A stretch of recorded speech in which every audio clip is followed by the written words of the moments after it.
আসসালামু আলাইকুম ভাইয়া, পুরা কেমন আছেন? আশা করছি সবাই ভালো আছেন। তো আপনাদের বোন কিন্তু চলে আসছে আরেকটি নতুন ভিডিও নিয়ে।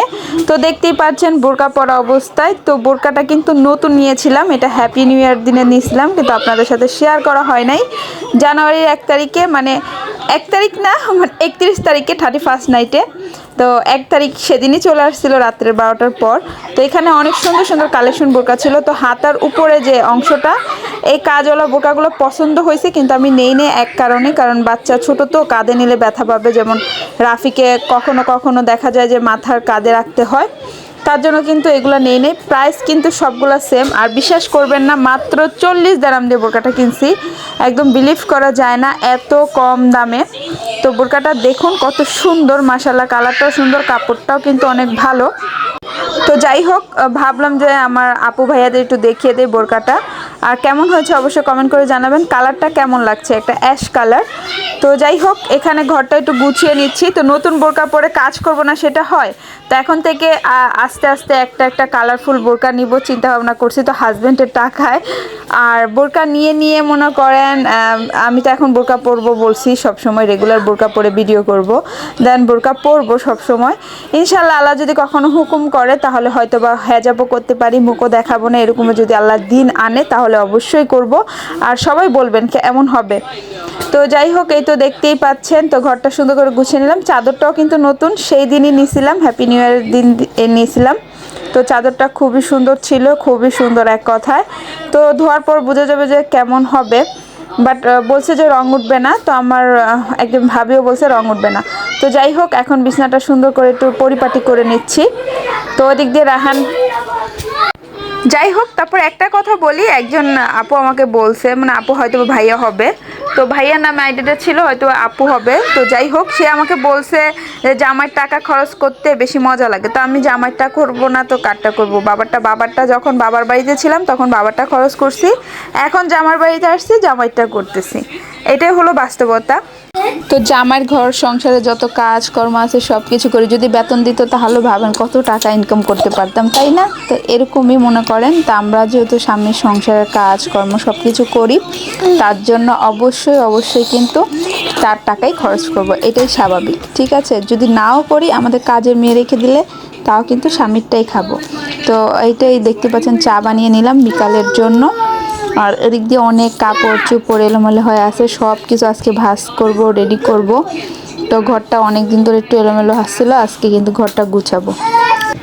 যাই হোক, কাজকর্ম তো করার ফাঁকে ফাঁকে বাচ্চাদের দেখতে হবে, সেটাই স্বাভাবিক। তো ঘরটাকে একটু ঝাড়ু পোছা দিলাম, দিয়ে কিন্তু বাচ্চাদের একটু খেলতেছে। আমি কাপড়গুলো গুছানোর আগে বাকি ঘরের যে কাজগুলো আছে সবগুলো সেরে ফেলবো, পরবর্তীতে লাস্টে কাপড়গুলো ভাঁজ করব।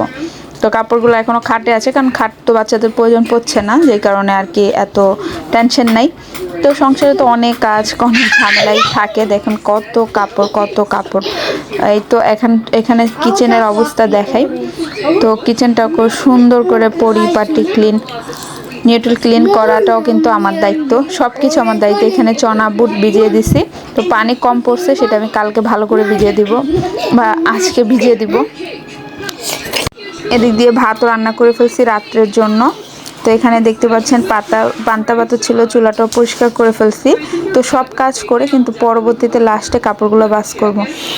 দেখি রাত্রে যখন খাবার খাবো তখন চনা ডালটা আর কি ভিজিয়ে রাখবো। তো এখানে থালা বাসন কয়েকটা আছে বেসিনে, মানে সারাদিন হতেই থাকে, যতই আমি ধুই যতই ক্লিন করি। তো এদিক দিয়ে দেখা যাচ্ছে যে ডিম রাখবো, তো ডিমের ইয়েটা কিন্তু ময়লা হয়ে আছে। এই যে পিঁপড়া ঢুকে আপনাদের ফ্রিজে, অবশ্য কমেন্ট করে জানাবেন। আমার না কালো কালো পিঁপড়া ঢুকে যায় ফ্রিজে। তো এই তো দেখতে পাচ্ছেন। তো এটাতে ডিম রাখবো, তো আমি এখন এটা ধুয়ে নিব। আচ্ছা, আরেকটা ব্যাড নিউজ জানাই। আমার ঘরে যে কাজের আপাটা ছিল, এখন উনি আসতেছে না, কারণ ওনার নাকি কাজের একটা ম্যাডাম মানে টাইম বেশি চাচ্ছে, তো তার জন্য এটা অনেক আগে থেকে কাজ করে, তার জন্য উনি আসতে পারবে না। তো একটা ব্যাড লাক আমার জন্য। তো আমার এখন ঘরের কাজ সব আমারই করতে হবে। তো একজনকে দেখতেছি, দেখি পাই কিনা। তো সবাই দোয়া করবেন। তো বাচ্চাদের নিয়ে কাজ করাটা আসলে একটু ঝামেলাই। তো এখন দেখতে পাচ্ছেন যে ডিমের ইয়াটা একটু সুন্দর করে ধুয়ে নিব। তারপরে এখানে কিন্তু চিনি রাখতাম এই গ্লাসটায়, তো এটা কিন্তু সুন্দর করে ধুয়ে দিছি চিনির জারটা। তো আমি যখন কাজ করি না, আমি দেখি কি কি আছে, এগুলো খুঁটে খুঁটে প্রতিদিন টুকিটাকি করতে থাকি, যেন অনেক বেশি ময়লা হয়ে না যায়, যেন আমার অনেক বেশি পরিশ্রম না হয়। তো যখন যেটা দেখি ভাল লাগে না, ময়লা হয়েছে, তখনই আমি ওইটা ধুয়ে ফেলি সাথে সাথে। তো ছেলে মেয়ে বড় হলে আরও হয়তো বা নিউট্রাল ক্লিন হতে পারবো। এই তো থালা বাসনগুলো আবার ধুয়ে দিচ্ছি যেগুলো ছিল এটার পাশাপাশি। এখন ডিমগুলো সুন্দর করে রেখে দিব এটার ভিতরে। তো এটা আমি মুছি না, সবসময় আমি এভাবে ধুয়ে রাখি আর কি, মুছামুছি করি না। সবসময় যখন যেটা দেখি ময়লা হয়েছে সেটাই করি, আর মানে এভাবে ডিম রেখে দেই। তো দেখতেই পাচ্ছেন এটা আমি এখন নিয়ে যাচ্ছি। তো যতটুকু পারি, বাচ্চার ঘর তো একটু নোংরা হয়ে থাকেই, যত করিয়ে দেখেন চামচ ফেলে রাখছে, তো একটার পর একটা নেয় ফেলে। তো আমি এদিক দিয়ে করতে থাকি, ওর এদিক দিয়ে এলোমেলো করতে থাকে। তারপর আমার যতটুকু ধৈর্য ধরে আমি ওইভাবেই করি, এইভাবে করে আর কি সংসারের কাজগুলো করি। এখন ডিমগুলো রাখবো সুন্দর করে। তো দেখতেই পাচ্ছেন এখানে ডিমটা কিন্তু এখন রেখে দিব। তো মূলাগুলো একটু বাহিরে ছিল, উপরে ছিল, আমি ভিতরে রেখে দিই, যেহেতু ভিতরে ড্রয়ার খালি হয়েছে। ড্রয়ারটা খালি থাকলে না সব কিছু ভিতরে রেখে দিই, আর যদি দেখা যায় যে না জায়গা নেই তখন আমি উপরে রাখি সামান। তো মাঝে মাঝে একদম বেশি ভরা থাকে, খাবার বেশি থাকে, তো যখন কম হয় তখন আস্তে আস্তে ভিতরে ঢুকাই। তো দেখতে পাচ্ছেন ডিমগুলো আমি নিচ্ছি সুন্দর করে, এখন কিন্তু উপরে উঠিয়ে রেখে দিব।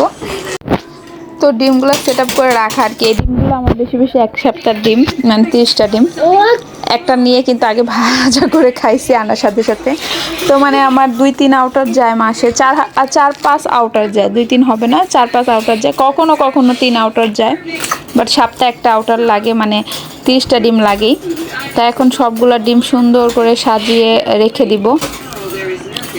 তো ডিমগুলার ডান রাখা, দেখতেই পাচ্ছেন রাখা হয়ে গেছে। আর এদিক দিয়ে আমি যদি ফ্রিজ খুলি, ফ্রিজের ভিতরে ওরা এসে দুষ্টুমি করে, আমি যেটাই করি সেখানে কিন্তু ওরা থাকবে ভাই বোন, মানে এইভাবে করে আমার কর্ম করতে হয়। তো আপনাদের ছেলে মেয়ে কেমন করে কিনা অবশ্যই কমেন্টে জানাবেন। তো এই তো দেখতেই পাচ্ছেন রাফি এদিক দিয়ে অরেঞ্জ খাবে, ও অরেঞ্জ নিচ্ছে। তা বলতেছে নিয়ে আসো, আমি ছেলে দেই, কিছু করার নেই, বাচ্চারা যেটা চায় যখন তখন এটা দিতে হয়। তো আমিও খাবো ভাবছি, তো আমিও 2টা নেই, কারণ অনেকক্ষণ ধরে কাজ করতেছি, অনেক টায়ার্ড হয়ে গেছি। আমি আরও 2টা বাড়িয়ে নেই, তো ওদের নিয়ে বসে বসে খাবো। তো এই আর কি, সারাদিন কত কিছু করতে হয় দেখেন, এরকম খুঁটিনাটি করি, আর ভালো লাগে বাচ্চাদের সাথে সময় পার করতে একা একা। যদি কোনো ভাবিরা আসে তখন তো আরও বেশি আড্ডা জমে যায়, তারপর আমার অনেক বাচ্চাদের টেক কেয়ার করতে হয়, তার জন্য আর কি আমি মানে অনেক বেশি টায়ার্ড হয়ে যাই। তো যাই হোক, দেখতেই পাচ্ছেন অরেঞ্জগুলো আমি সুন্দর করে নিয়ে নিলাম। তো আমি এখানে বিছনার ভিতরে বসে বসে খাচ্ছি অরেঞ্জগুলো। আর এই দেখুন ওদের দৌড়াদৌড়ি, অরেঞ্জগুলো ছিলে খাচ্ছি, আর ওদের দৌড়াদৌড়িটা দেখেন, সবাই কিন্তু ভাগ নিতেছে। রাহিমও নিয়ে গেছে এসে, রাফি খেয়ে ওর পেট ফুল ফেলে দিছে, তো এখনও আবার চাইতেছে। কারণ কি, ওই যে ফেলে দিয়ে এখন আয়সার সাথে টানাটানি করবে, কিন্তু ওর পেটে জায়গা নেই, কারণ ও অরেঞ্জ খাইছে অনেকগুলো মাশাল্লাহ করে। তো দেখতেছি ময়লার গার্বেজে নিয়ে নিয়ে ফেলতেছে। তো এখন আমি ওকে দিছি যে ময়লাটাও ফেলে দিয়ে আসো রাফিকে। তো বলতেছে ওকে। তো এই তো দেখতেই পাচ্ছেন ময়লাটা নিয়ে যাচ্ছে, তো আমি 2 হাত দিয়ে ধরো সুন্দর করে। তো একটু একটু করে কাজ করাই বাচ্চাদের, আপনারাও কি করান কিনা জানাবেন। এই দেখুন কি সুন্দর করে ছোট্ট ছোট্ট পায়ে যাচ্ছে ও ময়লা ফেলতে। তো যাই হোক, আলহামদুলিল্লাহ এইভাবে করে সংসারের কাজকর্ম করতে হয়। তো কাপড় চোপড়গুলো ফাইনালি গুছিয়ে ফেললাম, ঘরদোর গুছিয়ে অরেঞ্জ খেয়ে সব কিছু করে কাপড়গুলো গুছিয়ে ফেললাম, কার্পেট, তারপর ঘরটাও সুন্দর করে পরিপাটি করে গুছিয়ে ফেললাম। ঘর যে দিনের ভিতরে কতবার গুছাই, প্রথম সকালবেলা উঠে একটা ডিপ ক্লিন, তারপরে আবার দেখা যায় যে একটু পরপর ঘর দুয়ার গুছানো থাকে। সংসারের কাজের কোনো শেষ থাকে না, এটা হলো একদম সত্যি কথা বলতে। তো যাই হোক, এই যে এই কাপড়গুলো আয়সার সবগুলো কাপড় রিজেক্ট, এই কাপড়গুলো একটাও মানে ওর লাগে না, ছোটো হয়ে গেছে। আর এই জ্যাকেটটা রাফিকে দিয়েছি, কিন্তু আয়সা এটার ভিতরে ঢুকিয়ে ফেলছে। তো দেখা যায় কিছু করতে বললে না আরও অনেক কিছু করে, দিক দিয়ে নতুন ঝাড়ু চলে আসছে। আর এখানে বিস্কিট, তারপরে ব্রাশ, ললিপপ, তারপরে ওরিও বিস্কিট, এগুলো সব আপনাদের ভাইয়া নিয়ে আসছে। তো যাই হোক, এটা দেখুন 4 জনের 4টা ব্রাশ, 4 ভাই বোনের। আর পুরান যেগুলো আছে সব ফেলে দিব।